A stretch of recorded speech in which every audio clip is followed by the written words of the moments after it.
Etični vidiki nudenja prve pomoči. Ko govorimo o prvi pomoči, ne gre samo za znanje in spretnosti, ampak tudi za etične vrednote, kako in zakaj pomagamo drugim. Dolžnost pomagati. Vsak človek ima moralno in pogosto tudi zakonsko dolžnost, da v nesreči pomaga sočloveku.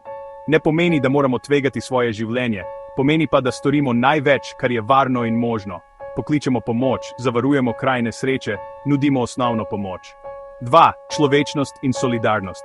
Ko nudimo prvo pomoč, pokažemo sočutje in solidarnost, da nam ni vseeno za življenje in dobrobit drugega.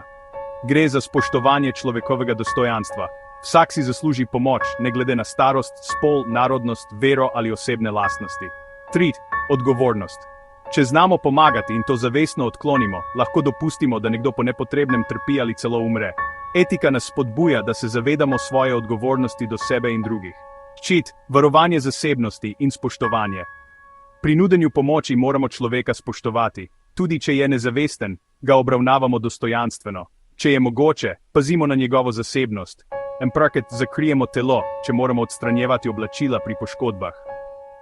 Povzetek. Etični vidiki prve pomoči nas učijo, da ni dovolj, da znamo postopke. Pomembno je, da imamo voljo pomagati, da spoštujemo človeka v stiski in da delujemo odgovorno.